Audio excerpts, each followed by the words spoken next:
you all. All right, thank you, Ms. Palmer. Again, just want to introduce our staff we have here present tonight with our General Manager, Michael Johnson. We have the Assistant General Manager of Finance Administration, Iris Fisher, Assistant General Manager of Engineering and Maintenance, Derek Murphy, and the Assistant General Manager of Operations and Technical Services, Jeffrey Thompson, here in the audience. Also with our staff, we have our Manager with Customer Service, Shirley Russell. With Customer Support Services, we have Michael Boone, Trish Wilson, and Pam Phillips.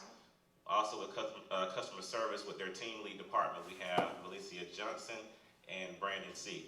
So I just want to let you know we came here as fully staffed as we can for this to make sure that we answer every direction of questions that you may have. And that's what we want to do moving forward. Before Mr. Johnson gets up and presents to you, I just want to address a few of the things that Ms. Palmer had presented to me earlier as far as concerns with some of you, which are ways to help on your water bill. One of the things that we push with Birmingham Waterworks is our H2O Foundation. We started the H2O Foundation back in 2003 in conjunction with the Salvation Army as a way to help our senior citizens and those on disability with high water bills and repair costs. So we have the information for the H2O Foundation. Our Waterworks Board gives $100,000 a year for this organization. And we want to make sure that we're utilizing that. And the only way we can do that is if you come forward and present the need. Just a few of the three qualifications, you have to meet one of them. You must be at least 55 years of age or older, or receive Social Security, or have a documented medical condition that will be seriously aggravated by lack of water supply to the home. So we have that information. I don't want to take too much time talking about it here, but we really encourage you to come to our table here, and we'll answer any questions you may have about that, okay? Speaking of our board, I want to recognize that we have a board member in the audience, Ms. Deborah Clark. She's our Vice President and Vice Chair of the Birmingham Waterworks Board, and we're glad to have her here as well. Ms. Clark. Always glad to have our board members come out and be present with us as well. Another very important thing I want to talk to you about briefly is HomeServe. How many of you heard of HomeServe? You get the mailings out? All right, so HomeServe is actually a very good thing to have. It's a repair protection plan. We went into conjunction with HomeServe USA in 2014 as a way to help our customers, because a lot of times the customers will have a bad leak on their property and they'll call the waterworks for help. And unfortunately, it's nothing that we can do because your personal property is outside of our range. We are responsible for what's in the street to your water meter, and you're responsible from your water meter to your home. So we wanted to find a way that you can insure your water service lines, especially during certain times of the year. If you're faced with a big leak, it can cost you thousands of dollars and catch you unexpectedly, and that's a hardship for your family. So what HomeServe will do is insure your water service line and offer an a la carte of products that you can see here. We'll talk about those. But a lot of our customers kind of ease into that protection plan, which is starting off with their water line and water and sewer line. So I have all the information to get you signed up for HomeServe tonight, and we'll be glad to answer those questions as well. The last thing I want to touch on is, who knows what these are? Toilet flappers. Very important component to your water bill. Did you know that 1 trillion gallons of water goes wasted each year in America from household leaks, undetected household leaks, okay? This flapper is something, it's very expensive, costs you less than $5, but could save you at least up to 10% on your monthly water bill just by changing it out. When was the last time you changed your toilet flapper? So you need to change these at least once a year, They wear out, the little rubber part, it wears out, and what happens is the water that's going inside the tank is constantly just dumping into your toilet bowl, and you don't know it. You ever see the water ripple in your toilet, or it constantly runs? That's water being dumped down the drain, and your bill is being increased just by that. So little things like that we want to just put out there and educate you on so that you can have help and relief on your water bill. Everybody has a toilet flapper. We have enough. You got two toilets in your house, we can give you 2 tonight. So we want to make sure that you're educated, but not only just that, go home and tell your family, your cousins, your friends about the importance of your toilet flappers, because the word of mouth is going to help us all here, okay? All right, so I'll be here to answer any questions you have, but I want to present again our General Manager, Michael Johnson. Give him a hand.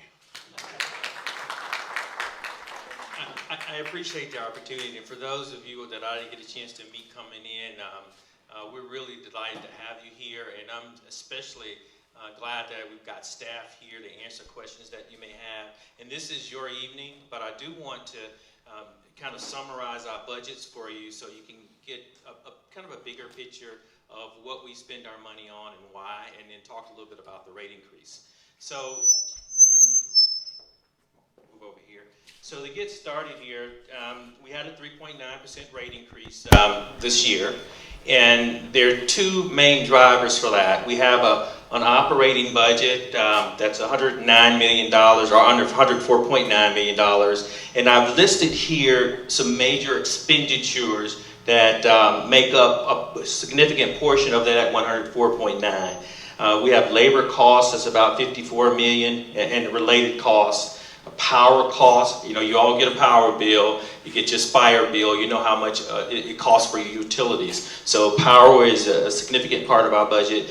Maintaining our transmission lines, those are the lines that run from our power sources to our treatment plants, and also throughout our system. That's about $10 million. Chemical cost. I was talking to one of individuals that's here this evening, and she mentioned to me when she travels, they say we've got some of the best water there is in the country, really in the world. But we do that by making sure that we treat it properly, and that's an expensive cost. Also, the cost to maintain our fire hydrants. I don't have a number there, but one of the things that's really important to us is to make sure that when our if there's a fire or anything that happens in the neighborhood, we have to make sure that these fire hydrants are operating, so we have to maintain those. And I think there's probably around 15,000 plus that are in our system. So that's the operating budget, about $104.9 million. Then we've got our capital budget. This year we've got a capital budget of about $81.4 million. And this is as large as I've seen it in 1 year that we've been here.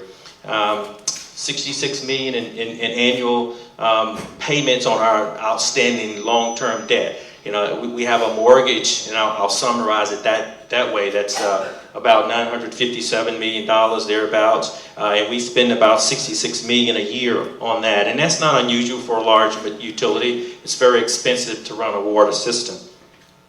And then one of the things we want to do is reduce our reliance on issuing debt, borrowing to fund our capital program. To do that, just like in your house, you'd rather, if you can, use cash to buy certain things instead of having to borrow, because you got the interest costs associated with that. And so we want to do that with our utility, and what that does is allows us to control our rates as much as we can. And then the goal here is we want to spend about 70% of our capital budget with internally generated cash instead of having to borrow. So, again, why do we have the 3.9% rate increase? We talked about debt. You may have seen that on the news, $957 million. And again, the reason for that is it's just expensive business. It's not that we're just over borrowing or anything like that, but we've got over $1 billion in assets. We're in a 5-county area with significantly older pipes in part of our utility. We have compliance requirements that we have to meet with the Environmental Protection Agency, Alabama Department of Environmental Management. It costs a lot of money to maintain a system to get that quality water that you all know we have. And then we have policies that we have to that we may have to make sure that we comply with. Credit rating. Again, if we've got a good credit rating, our interest cost is maintained at a reasonable level, and then it helps to control our rate increases when we can make sure that we're complying with these policies and then getting a higher bond rate. And it's like your mortgage, or if you have a mortgage, you get ready to go borrow money. If you've got a good credit rating, then your interest rate's lower. Same with us. And see, if you've got significant money that you borrow, then that saves you a whole lot of money. So that's in that area. And so here's the impact. Now focus on this a little bit. One of the things that our board did, and we went through a very lengthy process this year, and that is when we looked at our cost of service, that means how much money we're spending to serve all of our customers, and then our rate increase, we realized that we have a lot of customers who are disabled, elderly. Our baby boomer population in this country is probably one of the largest, well, actually it's the largest that it's ever been. And so you want single parent, single individual households and so forth. And so one of the things that we did is we wanted to make sure we put developed our rate structure such that those who use a small amount of money in this, or excuse me, small amount of water, as in somewhere around 1 to 3 CCF. In 2019, your bill would have been $31.98. For 2020, it's $31.78. It went down 20 cents a month. And so, yeah, you know, it's not a lot of money, but again, the intent there is we want to make sure that if we can, we're reducing rates, and we did that for your, and you'll notice that if you were to look at a bill for that same level of consumption last year, it's down about 20 cents. And then for someone who uses about 4,500 gallons, 6 CCF, and I won't get into that, it's went up about $1.19 a month. And then our average customer is somewhere between 4,500 gallons and 7,500 gallons. The bill went from $55.36 to $58.31, and that's like $2.95 a month on the water bill. So in this particular instance, so I talked about the operating budget. So now we're on the capital budget. That's what we spend to maintain the system. And a lot of you all, especially in this area, and it's all over our system, but a lot in this area, have noticed that we do street repairs, or you see us repairing mains and so forth in your neighborhoods. So our budget this year was $81.4 million. And I mentioned earlier that that's as large as it's been. One of the things that we're doing here is we're putting $30 million in pipeline replacement. That's in your neighborhood, good bit of your neighborhoods in this particular area, because we realize we got old pipe in the ground and we want to be able to remove that pipe. And our board has said, hey, there's significant water loss associated with that. We know that it affects our efficiency and it drives up costs when you've got old pipe in the ground, because you have to come out there and over again. You look down the street, some of you all experienced that. You see patches here, and then Derek brought some leaky pipe, old pipe. So again, a good part of that is our pipeline replacement. And so just so you'll know, this is kind of a huge takeaway from this is we've got about, in our whole system, about 4,000 miles of pipe. Can everybody see that on that way? About 4,000 miles of pipe. And then the age of that pipe, 298 miles of it is galvanized and is in this age range. So of this 298,000 miles, or excuse me, 298 miles of pipe, it's only about 14% of the system, but it's costing us about 67% in our maintenance activity. And so we want to get that pipe out of the ground.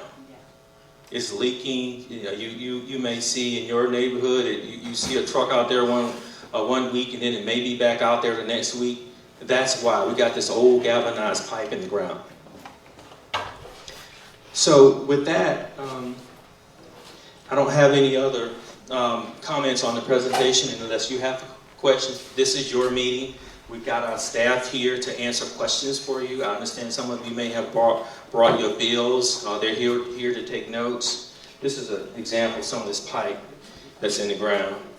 You can see it, you know, it's barely, one of the things with this old galvanized pipe is and some of you are familiar with this, but when water runs through it, over time, there's buildup in the middle of it. We put in what's called ductile iron cement lined pipe. We don't have that problem now because it's cement lined. But the old pipe that we put in, over time it happens that way. And this is a ductile iron. Yeah. It's a new pipe that we put in. So again, we're here to serve you. And so if you've got any questions on the budget? Yes, sir. No, I see what you're talking about. And common sense will kick in after so many years, you know you're gonna have problems. Yes, sir. Because it's in the ground. Because you're dealing with life. Nobody control life under the ground. So when I look at that, cost of anything in life goes up. When life goes up, we spend more money than we take in. You can make money, but you have to be wise about what you're doing. Now, if you're going to live on this earth, you're going to spend money. If you according to what we say about the Bible says you have to obey the laws of the land. So the laws of the land include everything of that right there. The reason I don't worry about that, because if God going to pay my bill, I'm going to pay God going to pay my bill. Whatever go on, I don't worry about it. He supply all my needs. I have to believe in that. So I have to worry about the water bill, because I ain't never missed the water bill. If it go up, I just got to pay it. So we have to be wise about what we do. See, we come here for a reason, for answers. So you gave us the answer. Cost of living going up. All this pipe, you got to retake off the ground. You got to pay people to go do it, and it costs you more money. So we just have to go along and suffer with the plan. Now we got to be wise, put back money, and be wise. That's all. Wait, Yes, ma'am. Go ahead. I don't have, You can stand, y'all can stand, that way your voice can carry. I don't have as far as a water, either sewer, but I deal with senior citizens, and I have friends that is homeowners. Okay, and it's not the as far as the water. Okay, and I can understand because Birmingham waterways haven't had an increase. The water bill isn't the problem. The sewer bill is the problem. Basically dealing with Jefferson County. That's our problem. You know, and it's a thing where the sewer bill is so high and by the water and the sewer, but I thought it was William Muhammad had came up with a solution as far as it's supposed, from my understanding, it's supposed to be intubated, okay, as far as some way as far as to combining or separating as far as the water from the sewer. I don't know as far as dealing with that, but what I'm saying is, as far as senior citizens that live on as far as Social Security or disability, and they don't pay that much here, and you're a homeowner. And they have a problem, whether between medication, okay, and paying their bills, because you need water. Yes, ma'am. And as I said before, you know, where they can't eat appropriate, they can't, you know, like I said, it's not the water bill. I don't think nobody, like I don't have, but by me dealing with senior citizens, and like I said, it's not the thing, and the houses is old, you know, it's not a lot, and they don't have, what you call respect, whatever you call them, you know, they have old, you understand what I'm saying? Yes, ma'am. So, like I said, basically, my need as far as dealing with things, as far as my people, well, not my, all people, as far as we not on a propane tank or whatever, you know, and like I said, the houses is old, the water within the ground, and like I said, if they got a problem, a plumber costs so much, and when you call Birmingham Waterworks, okay, if it's not coming off their line, they out of it, you know. So like I said, they have a choice as far as trying to live and survive. This is my senior citizens, those that I take care of. Yes, ma'am. You know, and like I said, the water, I don't feel, like I said, y'all deserve it, I mean, really, because y'all haven't had one. It's the sewer when it's dealing with senior citizens. Just like I said, Birmingham Waterways not really our problem. Jefferson County, as well as the sewer bill, is our problem, my people's problem. Before we move a little further, let's go back a couple of steps so you all will get some knowledge and understanding. Tell them how much debt Birmingham Waterworks is in and how much debt was carried that when y'all took off the waterworks from the city of Birmingham. So currently, the Birmingham Waterworks Board has about $957 million. Did y'all hear that? $957 million, in debt. close to $1 billion in debt. Okay, that's what the balance is. It was at the end of 2018. That was the balance. What Ms. Palmer is referring to is the Birmingham Waterworks Board, right around 2002, purchases assets from the city of Birmingham. So that transaction with the purchase price and the assumption of debt was about $400 million. Some of that's been paid off. So that's added to what we have there, and that it's included in that $957 million. So we've had to manage around that. So that's what she's referring to. So one more question, I'm gonna bring y'all up to par. Let me make a statement. I spoke with the state representative, and I, along with a couple other residents, went before the water board to protest an increase of last year. Then when I told them, we went to a meeting, and we asked them to come to this meeting, the representative, and they stated, for what? And we mean, what do you mean? They stated that a bill was passed by Javo Wagner from the state legislature giving Birmingham Waterworks a right to increase the water up to 5%. And regardless whether we come and we protest and everything, it is a law in Montgomery. And you all can increase the water percentage because of that law. So I'm asking you, in front of all of us here, is there a law on the books that governs you all, where you all can increase our water every year up to 5%, whether we want it or not? No, that's not true. So basically what we do is we look at what our budget needs to be on the operating side and on the capital side. And our rate increase is a byproduct of that. We don't say, well, we're going to raise 3.9%. We look at what we need to operate, and the process leads to what the rate increase would be. In fact, when our board passes a budget, they pass a budget. They don't pass a rate increase. It may result in us needing one, but they pass budgets. Well, y'all haven't had a rate increase. Well, we do have one for this year, 3.9%. As far as the rate increase, Wait a minute, baby. as far as the rate increase, 3.9 is not a lot. My problem is, how does it affect the payment of the sewer side? Thank you. Does that go up, or just the water part of it? Does that, I mean, this is what I think most of us here are for. I don't mind paying $30 for water, but $117 for the sewer for that $30. That's the problem. Their rate increases are independent of ours. When you see your bill, of course, the right-hand side is the water, left-hand side is the sewer. If there's a rate increase that Jefferson County puts in place, and theirs rates are effective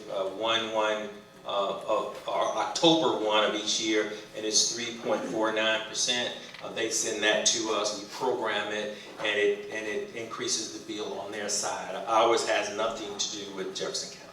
And may I insert, we have Commissioner Lashunda Scales that has entered, and she will be addressing your concerns. I'm sure she's taking notes. And so he's going to answer the waterworks side. When the water works to me, it's fine. And she's going to answer the sewer. You know, it's one bill, but it's two different. Okay, I have another right here. Yes, when you showed us those Okay, yeah. these decayed pipes, the ones dug up in my neighborhood look worse than that. And I'm not like the preacher. Yes, ma'am. I don't think that you should have that in the ground all these years and no maintenance going on.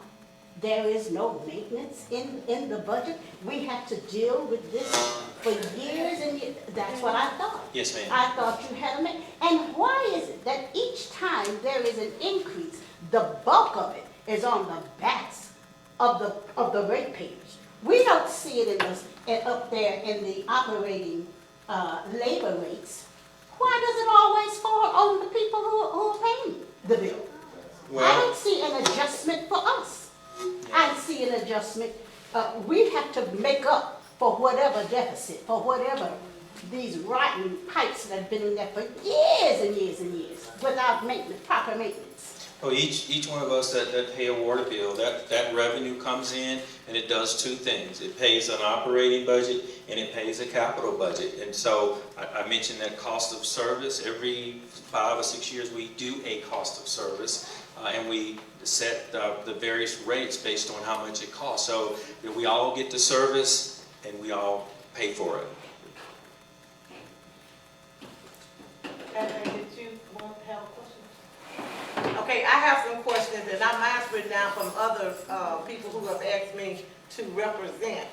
I heard, one of the, visitors says that if people live in apartments, they don't pay water or sewer, a bill. So my question is, how does that bill get paid? Are we also, as ratepayers, carrying that burden on our back? They do pay. It depends on how it's It's set just up. not in their bill. It's in their rent. It's in your lease, in your rent. And the landlord may have a master account for the entire complex, and he may just include it in the rent. So that's my question. If he has a master plan for overall of his apartments, how is that calculated? When someone uses more water, if Miss, I'm using the alphabet, if Miss ABC have all her family coming to her apartment washing their clothes, how does that impact us as ratepayers? Well, it depends on the renter. It doesn't affect you. They pay their rate. Their rates are based on our rate schedule. It doesn't affect your rate at all. Okay, and then, another question that someone told me to ask, over in North Birmingham, they having some issues, and they're saying about their contaminated air may be problem now, locally now with, the Birmingham, what I think is coke plant from the EPA, and they get, so my question to you all, will that, or have that affected our Birmingham water system? No. No.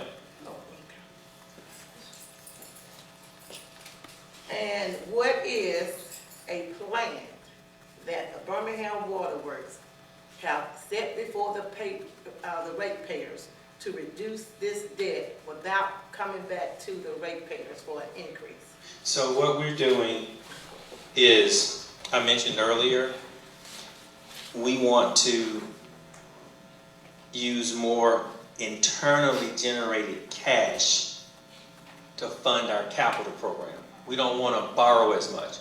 So the plan that we have in place now is to reduce our debt from 957 million to about 755 million by 2030. So we're using cash to do that. And what's important there is we're looking at controlling operating cost. We will do some borrowing, but not as much. So over time, we see that outstanding debt going down. You say fewer bonds, fewer debt, Yes, ma'am. Fewer bonds. and Using more less cash. interest, you think is going to be? Yes, ma'am. You reduce your borrowing, you reduce interest costs, you comply with your policies, you get better bond rating, reduces your interest cost, and you, yes, ma'am. Yes. Keep up with it. Some of the complaints I got is in reference to the building of the water and sewer, itself. And what I got was estimates. And people said that it was estimates. People said that did they have to use less water than they had before, yet they're still seeing, an increase. Some people have said that there are, building errors. Are you aware of these type of issues? And if so, how does the Water Works Board plan to fix that? So we do estimate some accounts. If, for instance, in neighborhoods, and you may see some of this, and some of it's intentional, some of it is not, but it happens. Individuals may park their vehicles on meters, and we don't have a legal way to tell a customer to move their vehicle. So they may park on a meter, and they'll keep a vehicle that may not be running on a meter.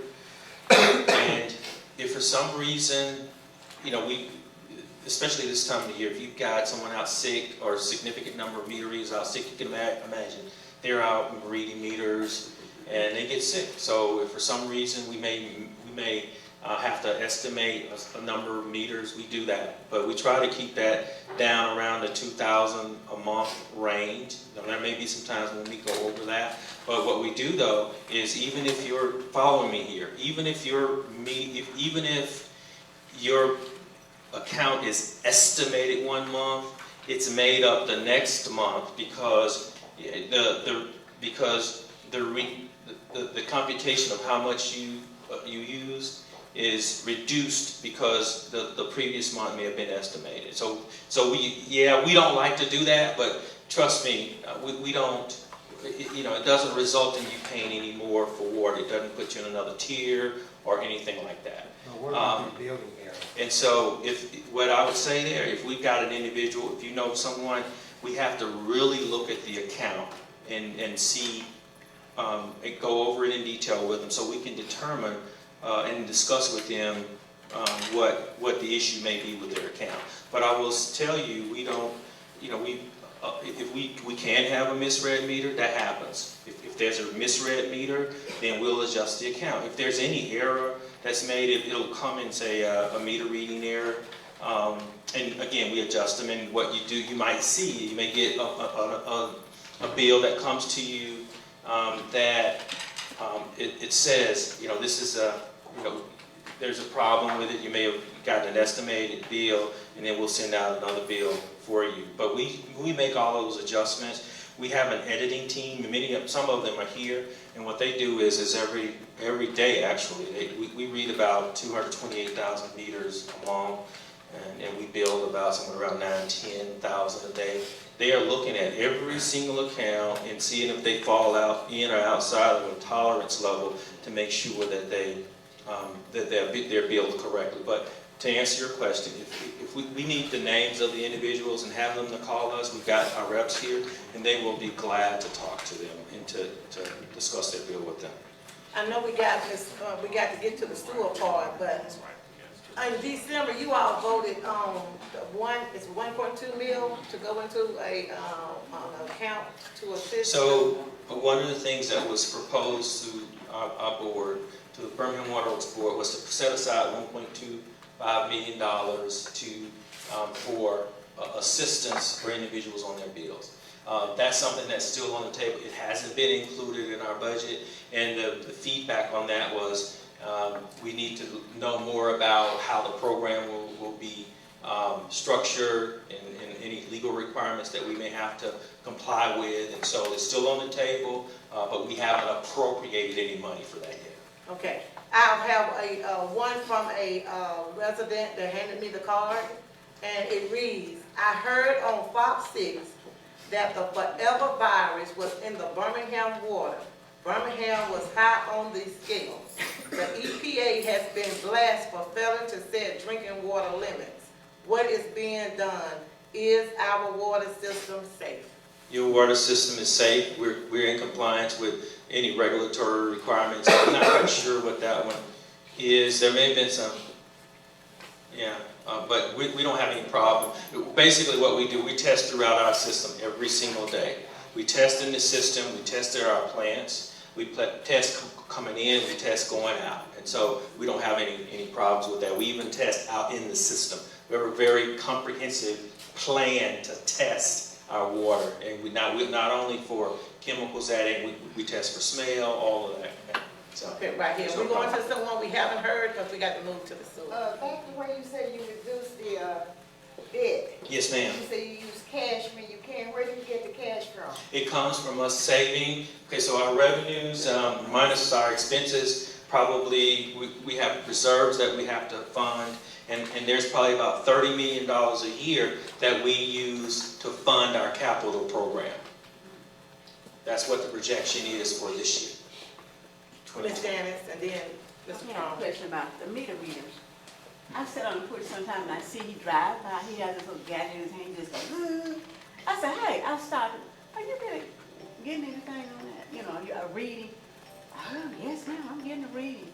That's what he said. But how can you read that big top that's on that thing? Does he read through the corner? No, what he does is he takes that hook, picks up that. Well, I'm just. Go ahead, go ahead. Yeah, what he does is he should be looking at that meter, And then, first of all, he takes that hook, picks it up, and then he looks in there and sees if he can read it. And then if he can't read, if there's water in there, he has a big long tube that he'll stick on top of it. If it's dirt in there, he'll get down on his knees and scratch it away, put some WD-40 on it. He does not take the top off. He drives by his truck, he just said, You're right. and I said, hey, are you really getting a reading on that? Yes, ma'am. Where do you live? I live on 51st Street. Okay, 50, so our folks are right there, so we're gonna look down and see. So you, on meter reading, what happens is all of our meter reading routes, and I've checked this lately, all of our meter reading routes, when a reader gets out, there's a record of at the time that he goes by every single meter. Okay, and you can see it, it's like clockwork, it's like dropping breadcrumbs.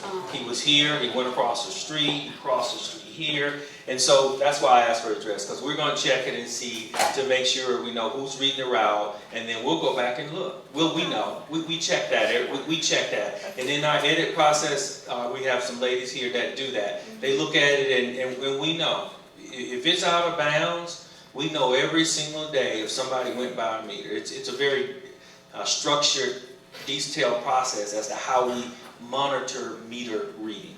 Okay, Mr. Charles. Yeah, we'll check it. Yes, all right. Two questions real quick. The first question is, basically kind of like Alabama Power, are you looking at options in terms of offering the customers, and I'm gonna give you an example, like Alabama Power, they will annualize an average, and it'll keep a consistent rate for the customer, at least to have an idea what it's gonna be in terms of their bill. Budget building? Yes, have you all considered anything to that nature? And my next question, real quick is, I'm a Fairview neighborhood officer, and we have a big water tower. We're looking at, that thing is kind of messy in terms of pressure washing or Fairview water tower, Derek just wrote that down. Yes, we need it clean, and I guess I'm seeking assistance of who would be the point of contact for that service. He will, and just so you all know, we do paint our tanks, and we have a schedule that they're painted every several years. And so Derek is in charge of that, he's gonna check on that. And then with regard to budget building, we don't do budget building, and that's something that, one of the things we have to look at is our bond indenture requires that we have a certain amount of revenue in place, and with budget building, what happens is you're not getting from a customer what the actual billing and consumption is. So that's something that's very difficult to do. But I will say this, one thing, if you have a problem with your bill, we have payment plans. We have payment plans, we will defer your bill. And the last thing we want to do is turn your water off. And customers who may call, and sometimes I get those customers, and they've got their water turned off, and I call, and I say, well, you know, they never asked for a payment plan. Or if they had a payment plan, they didn't keep it. So again, the last thing we want to do is turn someone's water off. Because we know it costs to get it turned back on. And we don't want you to have water, that's an extra expense, and we don't want you to have to pay for that. So if you can do that, if you got somebody that's struggling with their bill, Rick talked about the H2O Foundation. Give them the call, the H2O Foundation, and call, because we do not want to turn your water off. We don't want to do that.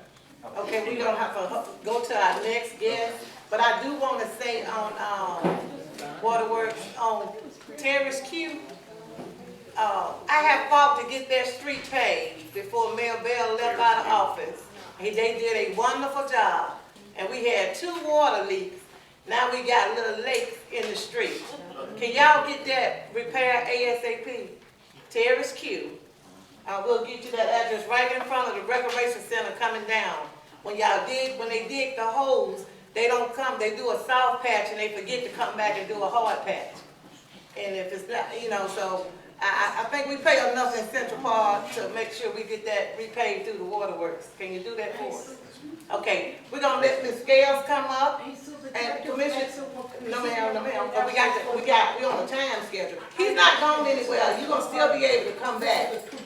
They're not gone, but I want my other guests to come up here and put time out. Commissioner Lashunda Scales from Jefferson County Sewer. You got some fans in here. Oh, yeah. Okay, you can come. Oh, she'll get the mic. Oh, why do you cut it off? No, I speak loud enough. Attention. Good evening, everyone. So everybody knows I speak very loudly, so I do bring you greetings on behalf of the Jefferson County Commission. But I want to kind of go back a little bit because I know a lot of us are foggy about how does one impact the other and how do we get into this mess. So you don't want a scripted version from me. That's hopefully why you asked me to be here and I'm not in my district. Okay? So let me just tell you how this worked that nobody wants to talk about. The assets were sold as a part of politics. That was in 1999. As a result, if you all recall, one mayor didn't make it, one mayor did make it. And the one who talked about the sewer made it, isn't that right? Last name Kincaid. All right. So what happened was, once one mayor didn't make it back, they went back to being president of the council. Y'all remember that, right? And so after that person went back to the council, Anthony Barnes was the chairman of the Birmingham Waterworks Board. The way this system works is very simple. The board will maintain its ownership as long as they are in debt. So if you think they're getting out of debt, they're not. Because then you won't have a board. There won't be no need for it, right? All right. So you had a referendum in order for us to have a so-called assets, but politics played into what happened with it being sold. Do we get that? All right. So part of it being sold, now the assets belong to the Waterworks Board. And if you recall, politics came back again and raised this little nasty head. And there was a piece of legislation, and if my memory serves me correctly, it was in 2016. That's when that former mayor said that he gonna go to Montgomery, and they changed a what? Law. So the law, so-called, took power away from the council, but in the meantime, it expanded the Waterworks what? Board. So we used to have, so-called, as a city, in which we still do, have majority votes, except the votes are broken up. So now you have 9 board members, and then you say, okay, but the council got 4, that's fine, but the mayor got 2. So then they made us have 6, right? But guess what? If you have 3 new members, and then you have the mayor appoints 2 members, and if those 2 members don't get along with the other members of the council, then how does that impact you? Because now they are voting with Moody and all these other folks. And that's what's been happening, right? Okay, so now, when we get down to the sewer part of it, you notice that the Birmingham Water Works currently collects on behalf of the county.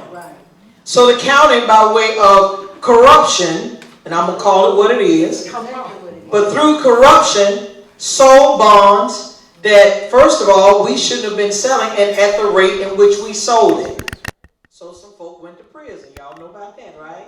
So now we're back in more debt. And if we don't do something about it by 2023, we're going to be looking forward to being back in bankruptcy. All right? So how does that affect you on an everyday basis? You asked a question about this sewer assistance, and I'm not going to put my general manager on the spot, but I absolutely was texting a board member while I was here because I said, no, I thought you said it was in the budget. And if so, where is it at? So they told me economic development, but it only takes 5 votes, and then we could try to see how we can do that. But why would you, Commissioner Scales, want to have this to come to the light of day? That's what you campaigned on. It's because of the fact that districts 1 and 2, which you all are in 2, and then you have 1, are carrying the brunt of this sewer debt. So regardless to how much you pay for water, it can be $30, but if our part is $150, all you see is a $180 bill. Am I making sense? So that was the reason why I was on us about, in the meantime, while we've got to go and refinance these bonds, that the citizens did not, because of negligence, cause on their own. We have got to do something to help. So that's why the first time ever, which we had some folk who did not like it, who were former commissioners, and if they don't like it, they can join some of the others that went to prison, as far as I'm concerned, because I think it's a shame. And they didn't like it, but $1.25 million is what we appropriated. I talked to the finance chairman before we came, because we were trying to, wait to see, hey, what's the water going to do? But like I've told the finance chairman, and Joseph got some information to pass out to you, that I'm ready for us to go ahead and do something now, because you can't afford to wait. And the one thing that I know is that I'm from the west side. I keep telling y'all that. My mama still live over here on the west side on 27th Street. And she's a senior too. And she retired from the Jefferson County Health Department, and her check is not going up. But the bills are going up. And so all of us are feeling the pinch of somebody that we know and love, including ourselves, that will say that I can't afford it. So here's where we are today. I asked the chairman, when are we going to put it? We know that their budget, as in Birmingham Waterworks, became effective January 1. And I asked, when were we going to go ahead and start working on our end? Because here's what you all have to understand. When you are a public entity, you cannot go and distribute this money on your own. You have to have a qualified agency that already deals with that. So I know that there are some agencies that we're looking at, that citizens who qualify would be able to go to those agencies. We don't write the rules. We're only interested in, let's help to fund you so you can help the citizenry that we serve. So one of those agencies we'll be looking at is like JCCEO. There are going to be some other ones that we believe that will take care of all communities, not just in the black community, but in the white community, wherever there are folks that are affected. We want them to be able to have access to that money. Now, with the waterworks portion of it, once they get their part together, and hopefully they get it together soon, then that is on them how they distribute their dollars. Does that make sense? But our job in terms of Jefferson County is to make sure that we tell you how to access this money, okay? Because here's the one thing that I know. It's one thing to make a campaign promise. It's another to get out here and to fulfill it. And I do believe that you cannot be among the people and claim that you know what their needs are and they don't never see you. Something's wrong with that. That's why I didn't mind coming tonight. In fact, today is my daughter's birthday, and so I put that on so I can be here with you, because I want you to have a thorough understanding, because it's time out that we keep voting for folk, and then we play the disappearing act. And then all you know is that you dealing with the end result, and then it's time for us to have a straight up frank talk with you, because you deserve it. Now that's just the way I feel about it. If you got any questions, I will be glad to answer, but I'm going to publicize like I always do. If you all on Facebook, that's fine. If you're not, I know how to robocall. I'm in the promoting business. If you breathing and living, I'm going to get to you. So as soon as we connect with whatever agency that the county is going to go through, then we are. And I'm looking forward to us this year having more town hall meetings.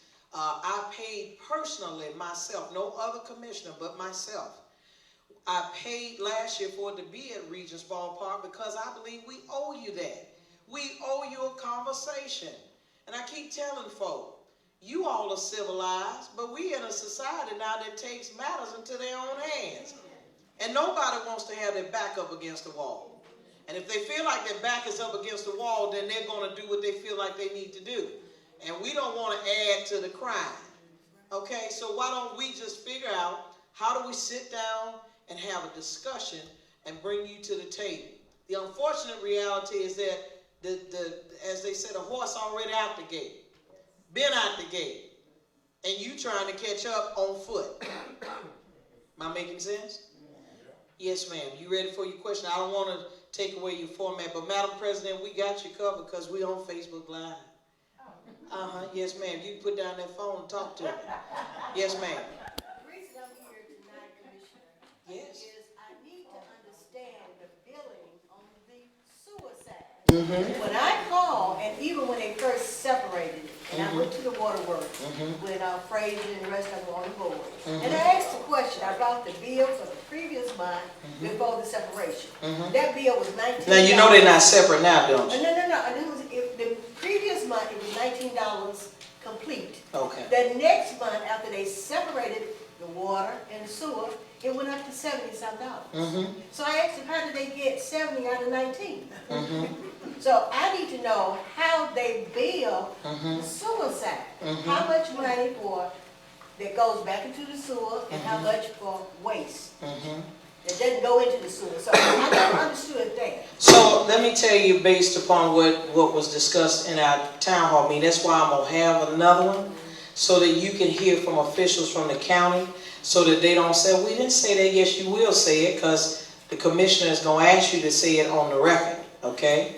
So this is my understanding. First of all, we have a water treatment plant that the county has. You have one that's right over here, over the hill off 20th Street, like you're going toward my church, Faith Chapel.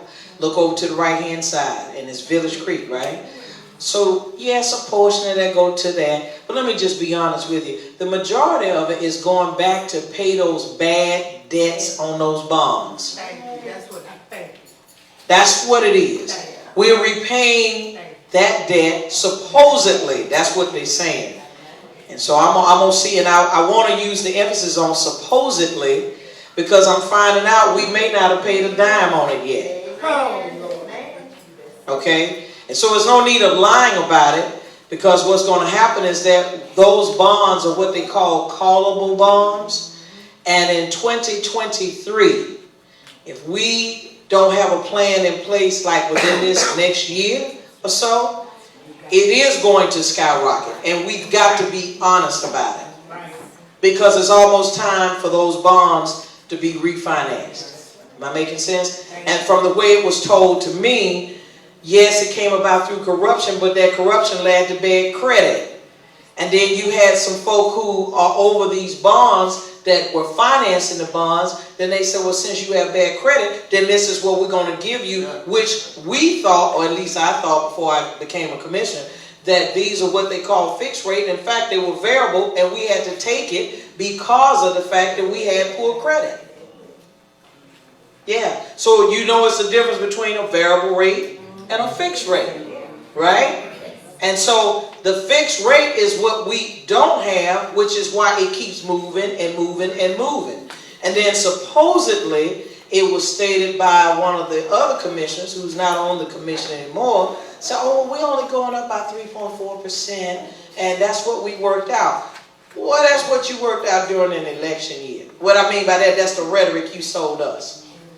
But if you go back, and that's why I'm going to provide the public with some more information, then you're going to find out that it's going to increase, and if we don't do something about it, it's going to go a lot more than 3.4%. So here's what I keep telling the media. The reason why you're really upset, because it's over 7% when you put two together. So all you see is I'm paying a water bill. So to us, we're saying, well, this is 3.9% and we 3.4%, but that's all right. You know math, don't you? I told them you can be a hustler on the street and understand math. You don't have to be a calculus major to understand how to add. That's still over 7% that you're paying as an increase annually just for one bill. All right, Madam President, I know you wanted to ask a question. Yes, I have a question. Absolutely. Same question asked to the waterworks, I'm going to ask the sewer. Sure. The 1.25 mil that was voted on by the county commissioner, where is the money and how is it accessible to the ratepayers? That's what I was talking about when I made my introduction. I knew you wanted to know that. So let me go back over that again. It is still in the budget. It is still a line item in the budget. We wanted to wait until Waterworks came up with theirs, because then to me, you could have seen more of a cost saving of $2.5 million collectively than $1.25 million separately, okay? However, I'm ready for us to go ahead and start moving on it, and I talked to the finance chairman, and I said, okay, when we're going to put it on the agenda? So February 18th is when we're going to put it on our agenda for discussion. That's our committee meeting. Our committee meeting takes place on Tuesday. So you write down February 18th, 9 a.m. February 18th, 9 a.m. is going to be our committee meeting. And that will be when we have that discussion. I also asked the finance chairman, so when are we then looking to start working with an agency so that those dollars can then be realized to the public? And he's saying that we're hoping that March will be that good month that we can go ahead and collaborate with an agency that's willing to distribute those dollars on behalf of the county. Make sense? Another question is, Yes, you may, whether it be the waterworks or you be able to answer this. We know that the water system is, water board is proposing the 1.25 million. And it's, it's still on the, not in the budget. Then the sewer. Did you, because I was at the meeting in December, did the Birmingham City mayor or city council? No, nobody has stepped up. I already knew what you was going to ask. Put up any millions of dollars since they have appointments on the board? How did they put any investment in that can help the residents of the city of Birmingham? No. No, ma'am, but I welcome it. I think we all welcome it, because it affects mostly Birmingham residents. Thank you. Okay. And then I have a question that someone else wanted me to ask you. Because I'm kind of confused on it, and I think they were telling me that they pay Birmingham Water, but they're on the septic tank. So what is the septic tank versus the sewer? Ooh. And because they're not paying the sewer rate, we are. That's right. And but they have the Birmingham Water, but they're on the septic tank. And I asked them, well, when the water from y'all washing y'all cars go down in the sewer drain, who pays that? We don't have a sewer. They don't That's have what they a- say. No, They have a septic tank. we have to maintain on my property. You got a septic tank? Yeah, that's why when I got back, I moved back to Birmingham, I should have stayed away. When you get back? And, in Pleasant Grove, but my septic tank, costs money to maintain. Because you have to have septic tank So maintenance. that's why it does not go into the sewer. You can't pay a sewer, you don't have a sewer. They tried to enact something to make us pay, like $25 a month or whatever, because we wasn't hooked up. That's why you come out, I hook up. That's what the rest of them. And then let me share something with you, and Mr. Johnson can speak for himself, but I'm just going to speak as a person that is on septic myself. The difference between septic and you being on sewer is that you are responsible for the disposal of that water yourself. So I have to have a company that comes that is certified to clean your septic tank. Okay? So in other words, where you can go flush it and it going down the sewer line, no, ours is buried underground, and when you open that top, it'll kill you. So you have to have a certified company that comes and do that. I do know that it was proposed at one point that there needed to be some kind of small fee, but you got to remember, if we're already paying, then that small fee may sound good, but you already paying a separate service, because they have to go over to the sewer system and they have to dump that. So they're not just going to come and clean it and then they just can arbitrarily dump it somewhere. They have a fee and they bill it back to their customers. Does that make sense? So it's like you're paying, but you're paying a different way. Now, am I wrong, Mr. Johnson? Yes, and just so you all know, only about 60% of Birmingham water customers are on Jefferson County Sewer. Jefferson County Sewer. Yes, ma'am. Hello, Mama. Hello. Getting back, basically you answered it, because when he was coming, when I was talking, I was speaking to you for in 2016, when, like you were speaking, when 2016, when we was fighting as far as the water board, when Jonathan Austin was the president, and he appointed as far as, Jay Robertson, okay, as far as on the water, for the water, right? And then, like you said, as far as they was fighting down there for power over the, anyway, though. But, as I was saying before, in 2016, when we was fighting, and, William Muhammad had came up with a solution, he came up with a solution from the board, before they had gotten into, that he had came up with a plan as far as to separate, as far as the water bill from the sewer bill. Remember that? It was to separate from the water from the sewer bill. But when it came up as far as the budget for October of 2018, was it 2018? You talking about the waterworks, Yeah, the water, their budget? right, when he was on, and, as I was saying before, I don't have no water, none of that, I'm for my people. I deal with a lot of senior citizens, which I take care of, and I make sure they eat because they have a choice as far as, paying as far as the water, and I was asking him, when they separated the bill, and like I said, you answered it when she had, as far as the question, because like I had said, it's not the water. It's not the water. Birmingham water, they deserve, because they haven't had a raise. As a matter of fact, Mel Wilson, supposedly they had appointed somebody. Where are they? They should be here. Where are they? Did they appoint somebody as far as on the water board? As a matter of fact, where are they as far as represent us? Where are they? I get it. Oh, okay. But what I'm saying is, because Birmingham water, y'all deserve a rate, because y'all haven't had one in years. But as far as the sewer, okay, as far as So the let me, I want to, if you don't mind, let me give you an understanding a little bit more. See, Mr. Johnson is very polished in how he says it, so let me just say it in my vernacular if you don't mind, okay? The Waterworks Board, you do understand it's a business, right? yes, of course I do. Okay, so of course that's why the rate keep going up. But what? No, I want to break it down now. Here's what I'm saying. They are a business, and to remain competitive, to be one of the highest quality water suppliers in the nation, you got to pay for that. Otherwise, you'll be looking at what's happening in Michigan. You'll have dirty water with all kind of contamination in it. So you're paying for a service. What your real problem is the folk that we elected on the county end that made these bad deals that ultimately you're repaying back those bonds. Am I making sense?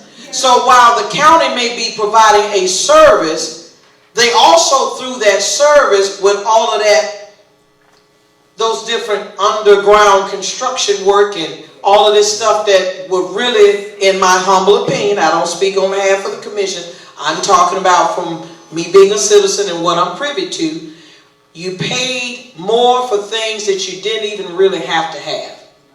Okay, I got it. And so I'm just trying to make sure you understand that the reason why the majority of it is sewer that's going to pay a debt. Do you hear me? I'm talking to you. So I'm being honest with you. And what has to happen is everybody who wants to play the politics, they're going to have to come to the table, and all of us got to be willing to work together. We can't say it's a new day and we're still doing the same thing. Am I making sense? That's why we got to hold everybody accountable. See, once that money goes out, I have no problem with asking my former colleagues what we're going to do in Birmingham. The majority of the folk who are affected are in Birmingham, and you have people who are in Lipscomb, Brighton, Fairfield, Midfield. Do you understand? So I get it. Okay, I got it. I agree. Yes, ma'am. Is there a problem in Walker County that the waterworks is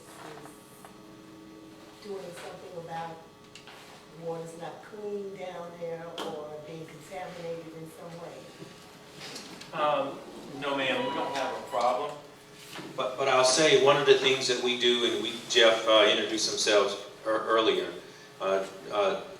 So, Mr. Jeff Thompson, he is in charge of our operations related to the water delivery and so forth. But what we do is we monitor all of our sources of water. And for some of you that don't know, we have water that comes out of Walker County. We have water that comes out of Blount County. And particularly on the Walker County side, on that river, there's a lot of manufacturing that happens. You got chicken plants on that river.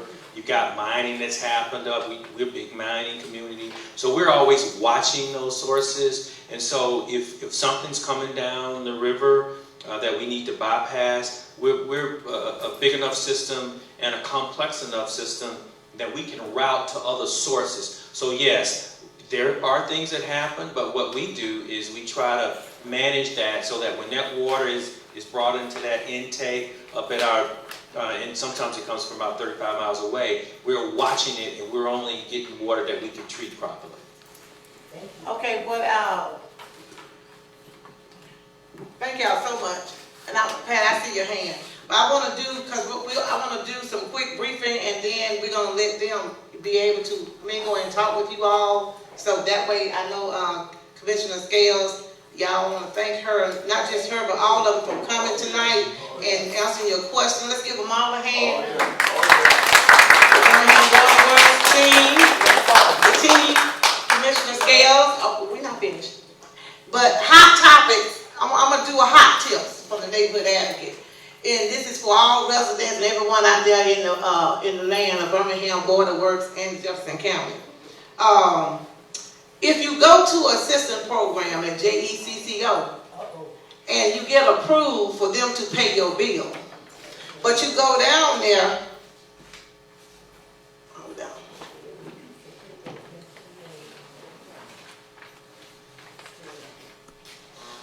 To get assistance from them with a bill that looks like this, that says maybe a final disconnection notice or whatever, you still got time to pay it. So they approve you when you get down there, so you decide, I don't have to pay this bill because JECCO is going to pay it. They will pay it, but it's a process. Within that process, you need to communicate with the waterworks or the sewer, but mainly the waterworks if you want water to make some type of payment arrangement or make a payment on it, because it could take 30 days or more for a payment to reach your account, and you are now disconnected. You have no water. I had a lady who told me about her situation crying, and I'm saying, and like I told her, I said, well, ma'am, if you don't pay your bill, you're not going to have service. And you can't wait till you get one of these. Because at that point, it's not the waterworks' fault, it's our fault because we have to take the initiative to pick up the phone and take care of our business. And I'm saying this to everyone, whether you young, middle-aged, or older, the system works for all of us. So, but they do have a program down there that you can get assistance in the wintertime once and in the summertime. But it's qualifications. So it's based upon the funding that they do have. So I wanted that hot tip to go out. Other thing is, your bill that you get from your water, even though it may be high, sometimes it's not always on the waterworks side that they made a mistake. It's that we're not servicing our lines and the homes are older. Some are new. The story that I was told, this lady called a plumber out. She had just had a new toilet put in with a tank. She said her bill went sky high and that she was blaming the waterworks. So they sent someone out to check her meter again. And he said, ma'am, you don't have a leak from your meter.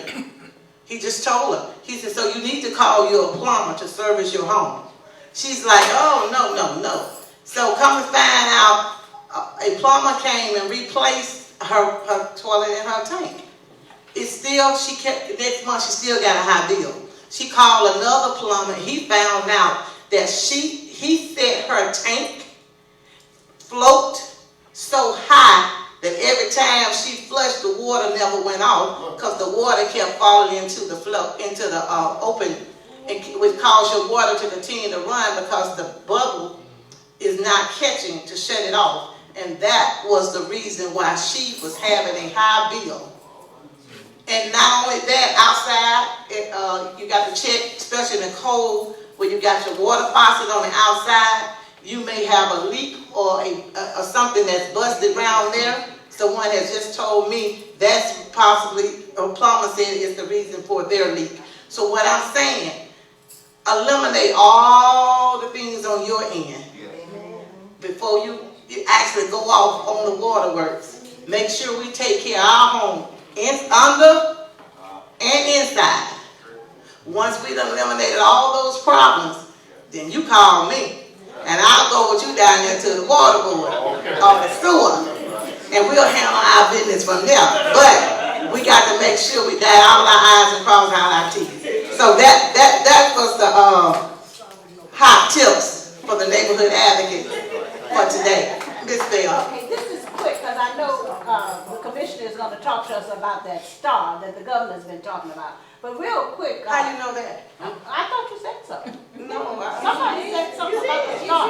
I got it on the fly, but I never been to the commissioner. Now, what's your question? Okay, the question is this. You mentioned something about the agency, JCCCO, and whether or not you will continue with that agency. Personally, I don't think it's the most kosher. And I'd like to know if there are other agencies. That'd be considered, absolutely. And Well, let me say this, Ms. Pat. Let me say this since we've been recorded. I use JECCO because they are a valuable source. It may not be to you, but they are to some people. You talking about one in the past that had to go there, and they were very helpful.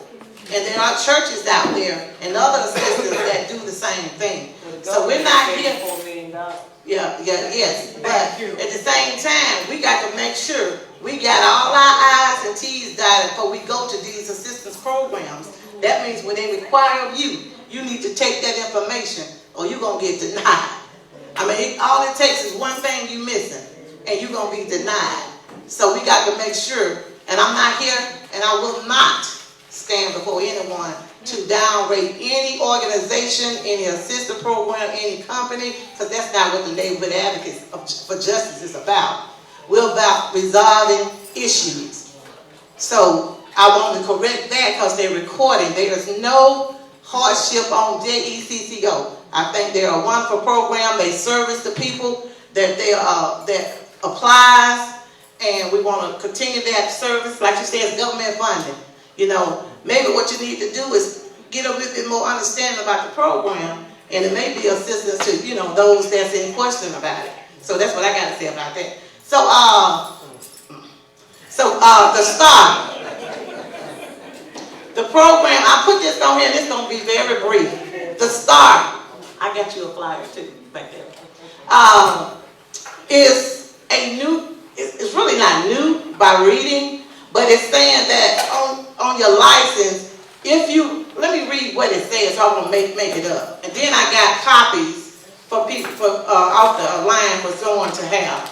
It said, once the provision of real ID goes into effect, those persons who do not possess a valid, unexpired U.S. passport will need a STAR ID to board commercial aircrafts for domestic flights or to enter certain regulations federal facilities. New regulations will not be enforced any sooner than 2016.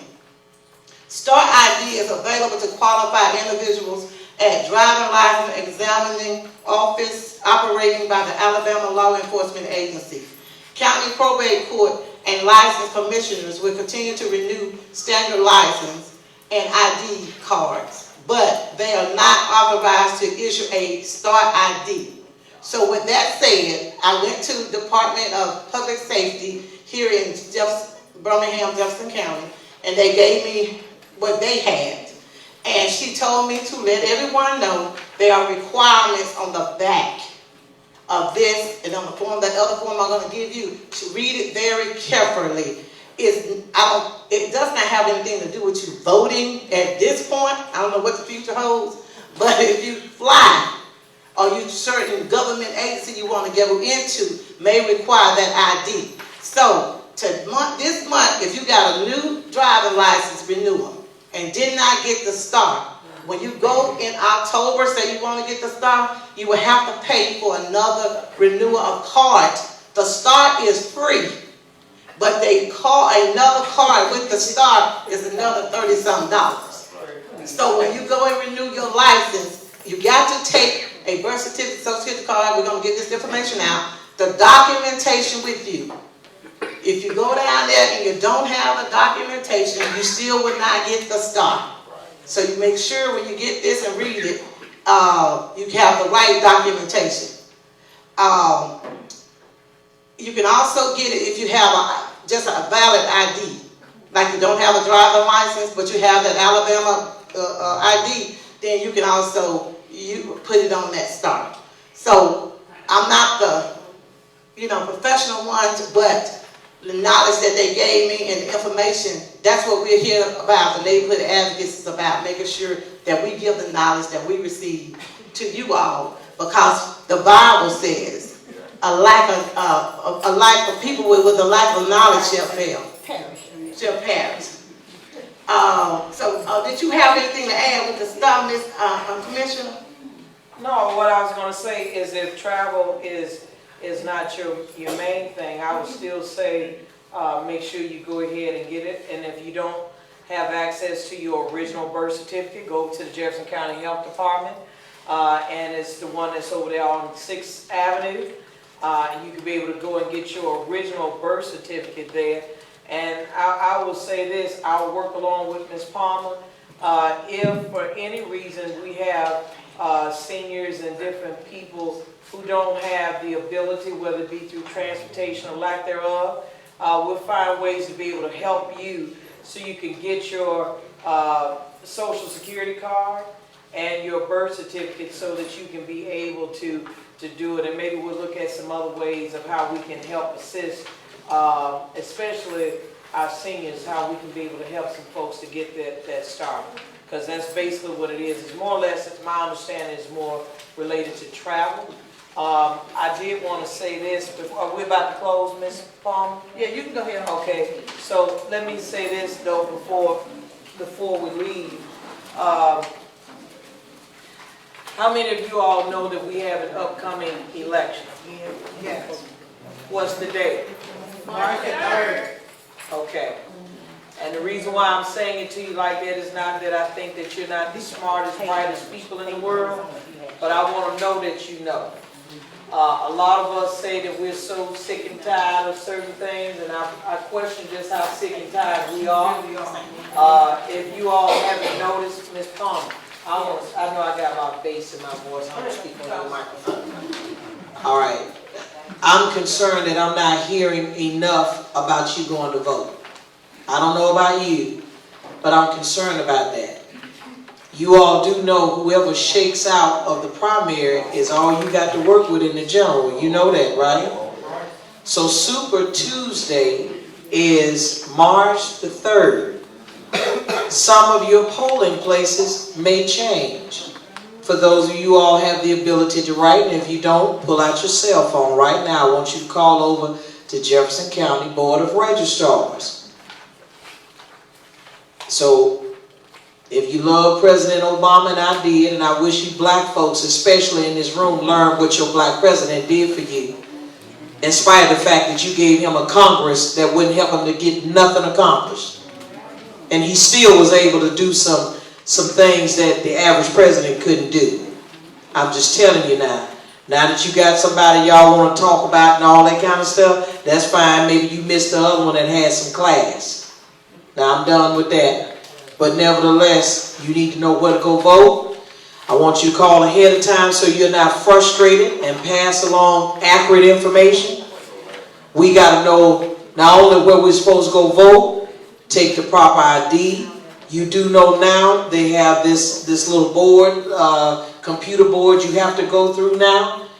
Be ready ahead of time so you're not frustrated when you got to go to the polls. That number is 325, because I know one may change in my own district. That's the reason why I'm telling you now. Don't just say, well, I normally go vote here, then you go there and you find out that's not your location.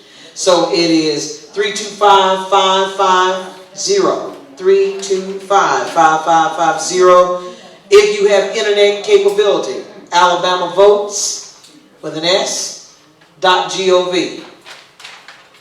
And all you have to do is go in and you find your polling precinct, or they will let you know what it is. All you got to do is put your name, your date of birth, put your critical information in there, and your required fields, and they'll tell you where to go vote. One other thing very quickly, Ms. Palmer, if you don't mind, I know that for those of you all who are patients or know someone who are patients of Cooper Green, anybody know patients of Cooper Green? Okay, so if you don't mind, and I know that Ms. Millhouse know that I was having a hissy fit because as commissioner I didn't vote for this takeover by UAB. I have nothing against UAB, but we established Cooper Green long time ago, and it was to take care of the indigent of Jefferson County. Nobody wanted to fool with the poor folk, okay? And so that's the reason why we created that. And that's why we have an indigent care fund. Well, UAB is now going to assume the role of a healthcare authority, and that's going to take place, I'm thinking it may be April. Is that right, Joseph? I think somewhere around about April. So I want you to be aware now because I'm getting Facebook. Folk don't know I manage my own page. So when they inbox me, it's me. So I'm hearing about triage issues, meaning that when people come, they don't have the ability to be seen. Severe cases go to UAB. So I want you to know that. All right? And then UAB has now gone into a partnership with St. Vincent's. So in other words, the trauma unit, if there is, like all these folk getting killed in Birmingham and they talking about crime going down, but that's another subject for another day. But for those critical patients, they will go to UAB. In exchange, UAB will now send some of their patients over to St. Vincent's and then St. Vincent's East. So I just want to tell you, I'm hearing everything that you say. I don't want you to get weary in well-doing, folks. Y'all hear me? Don't get weary in well-doing. God has some people out here that really want to help you. And all you got to do is stand with us when we talk. Some folk, and I'm through on this note, Ms. Palmer, a lot of times people will say, well, so-and-so don't like this one and don't like that one. I'm whole in my soul. That means that I'm whole in my mind and in my spirit. So I wasn't coming into politics to be liked. I'd like for people to like me, but anybody who's ever kept up with me know I'm very vocal about people. Because the people bring you to the dance. Am I making sense? But you all got to hold all of us accountable once you get us in the dance. It's like your children in prom. I hope that you don't let your daughters and sons, after you dress them up, I don't care if they're in 11th or 12th grade, you don't just let them go to the prom and hang out and then you don't have no accountability. Ain't that right? At least my mama didn't do that. So that's what I want you to do. Stop taking us to the dance and drop us off. You got to say what you're doing. I want to know what you're doing on my behalf, and I'm going to hold you accountable. Am I making sense, folks? So you're going to be hearing more about this sewer, how you're going to have access to money, no JCCEO. We have not selected a program. I can tell you we're looking at them. And obviously they've corrected something, because that's what I was saying, is that the state of Alabama has awarded JCCEO $4 million. Okay? So I can't do nothing about the past. But they better not let history repeat itself now and I know about it. Does that make sense? But what we've got to do is we've got to get the money that's in the house. We got to get it out the door. So if everything that we do, if it's criticized like I've shared with the waterworks, when they do pass this, and by the way, one of the board members is looking at this meeting on my Facebook Live now, because I want to know if they said it's going to be in the budget. I'm not holding Mr. Johnson accountable. I'm holding board members accountable. You understand? Because 6 out of 9 belong to Birmingham. So if they want the money, then we've got to put pressure on everybody to give up some money. Does that make sense? Ain't no need of you crying. Once you cry, you come back in and you make sure you go cast your vote. Make sense? So I just want to leave you all with that. I don't want you to get weary, because as black people, that's our problem. We give up too fast. That's why I keep telling folks, when you at the table, you don't let nobody run you away from eating. If you're hungry, you stay there till you feel. And if you think I'm lying, other folk do it. That's why they get for their community what you don't get. See, when you get into some opposition, you go running. Now, we ain't running. We're going to sit here at the table, and we're not going to move until your blessings. You got to give us something. And what may be crumbs to you make a difference for me. Am I making sense? So when I call on you, you got to say, okay. Because I promise you, I'm your fair-skinned Harriet Tubman. And I promise you, when the Lord said go, we go. All I need for you to do is to stick with me, stand by me, and I'm going to always give you paperwork. Because I don't want to lead you ignorantly. We get into the promised land, but we got to do it being smart. And we can't keep letting our emotions rule the day. Am I making sense? All right, thank you. And to piggyback on what Commissioner Scales said, my mom and them always said, don't be greedy. Don't put too more on your plate that you ain't gonna be able to eat. So we got some greedy folks in the city too, that's taking everything and not leaving us people that need anything. So hey, let's go home with that thought as well. And not only that, we're demanding it now. We are demanding it. And want to say this right here. This was a public meeting, and we announced it in many forms and fashion. And the invitation was also out there for any board member from the waterworks that wanted to come. Matter of fact, two of them that I had spoken to that didn't even show up today. So they had the opportunity to come. If the mayor, the city council, and anyone else, they had the opportunity to come. I'm not the neighborhood advocates for justice. I'm not stuck on elected positions. I'm here for the people. I'm gonna tell you straight up what we all about. You know, you can walk in, they can walk in the room, it won't turn my head. Cause I'm here for you all. Because the thing is, I'm a resident, I'm a taxpayer, I'm a voter. And so we all in the same boat. So if we gonna sink together. But I'm not finna sink. So y'all need to come on the boat and let's, move this thing forward. And I appreciate everyone that took the time out to come out here tonight. Because it don't take 2,000 people to fill the room. It don't take 200 people. If sometimes it takes 5 to 10 faithful people. But every one, I said, the Lord gave me a vision sitting over there. He said, Miss Palmer, for every one you have in here, you got 10,000 that's also you reaching by each one. You see what I'm saying? So it don't take all that, and the news media came. That's our other piece of communication. That we are sitting down at the table to make sure that what we do as neighborhood advocates and what in our programs and our outreach will be connected with the media, because we can't do it without them. You know, they was here back in history, and they're here now, and we welcome media. But believe me, I know how to handle. I'm not going to say too much, and I'm not going to let them stir my story into something that it may not be. So, but I just want everybody to say thank you all that have joined the Neighborhood Advocates. Our membership dues are $10 annually. That's for a year. One $10 bill. And we will have many things. We're going to do proposed. We're going to do vegetable, where we will have vegetables set up in an area where it's going to be given vegetable and fruit. It's all we focusing on, vegetables and fruit, not a steak, not chicken, vegetable and fruit, which will be free. Then we will look at seeing how we can set up with getting our funding to do a voucher. Where we will partner with several grocery stores where you can take that voucher in and purchase vegetables and fruit. Okay? Then we're going to have some things for the senior citizens. I'm already in connection and talk where we've already received some. So as a member, you will get perks and bonuses as a paid member.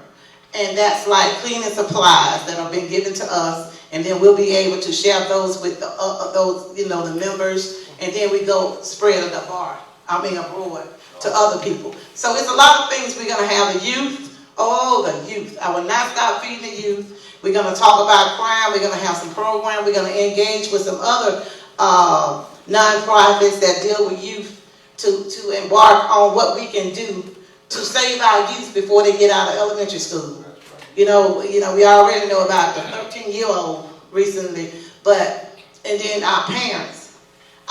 In February 17, I'm not ashamed to say it, I'll be 5'5" next month. 5'55". And they, Miss Palmer, because everybody think, in the majority of neighborhood officers are like over 60 years old. So you got your 60, 70, and 80-year-olds that sit as neighborhood officers. But when they see someone like me and Miss Mia Howell and Tanya, we in our 50s. I'm trying to embrace those 50s and 40s and 30-year-old parents and single people because we need them. That's right. Our senior citizens are burning themselves out trying to do things. I heard the city say, do a cleanup, go pick up litter. You got senior citizens standing out there in 10 wind chill weather telling them to do a cleanup and pick up the city. And not one time had I heard him say what his initiative was for public works to clean up the city. Because we have accepted this leadership, and we must hold these people accountable. Public works need a job. They tell me, Miss Palmer, call it in.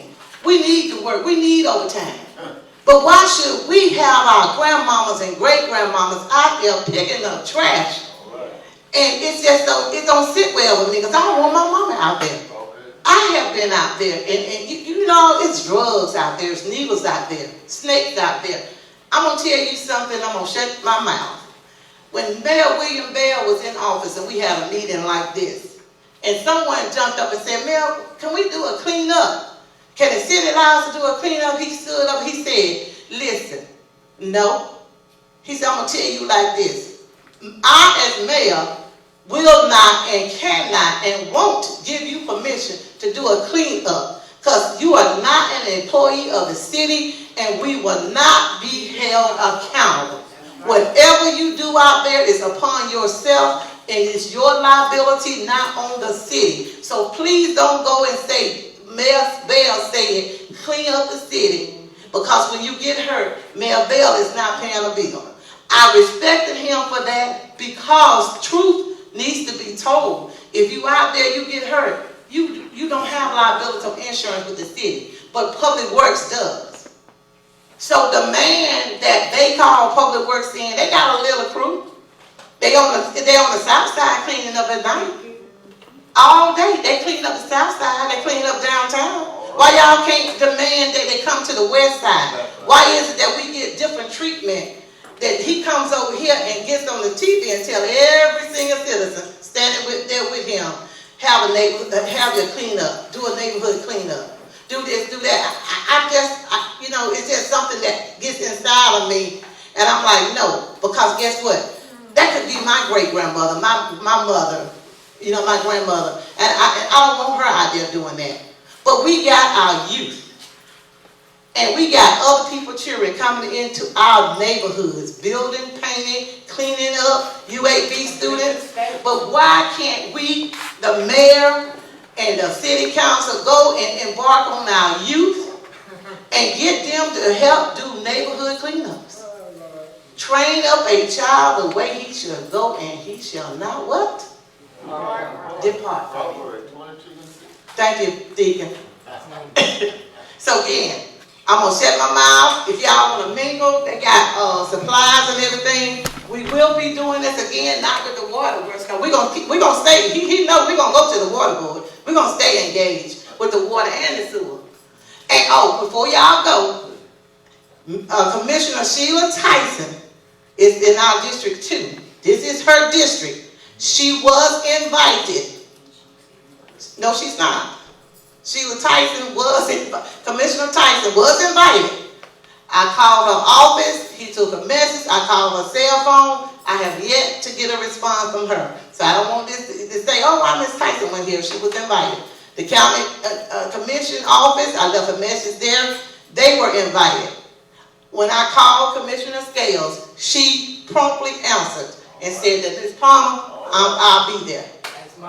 So I'm just letting you, I'm not trying to bash one against the other. I just want to clear it up that I did personally called them and invited them to this meeting.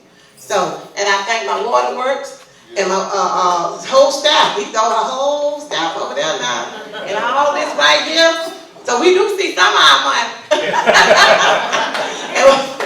And everybody else. So thank you for everybody, the news media. We love y'all. We thank y'all for supporting us. And it's going to be much, much more to come. Mr. Thompson, I never hear anything from him. Who is Mr. Thompson? Who is he? Okay, he, what with the engineer? He's an engineer. Introduce yourself. Yeah. I'm Jeff Thompson, I'm the Assistant General Manager of Operations. Oh, he's assistant. Work for Michael and with all All this good quality water. Y'all, let's give it all of a hand. Can you introduce yourself? County Commissioner staff, please stand. Yes, I have my Chief of Staff, Joseph Bryant, and then I have Jacob, and we're on Facebook Live, so people can hear the Right here, right, Jacob. I call him the PR. What's his title? You might as well say Madam that. Chairman, I'm looking at the choir. Okay. The choir. And usually when people know they're doing their job, they're not afraid to come out and you ask them questions. I'm looking for an entity that should have been here, that's not here. What would it take, Ms. Tyson, to get that board? This right here, Ms. Scales. I mean, I'm sorry. I know Me what and she you look mean. like this though. But what would it take? You just might know to get other commissioners out? I mean, people to come out and talk about what we really wanted to discuss.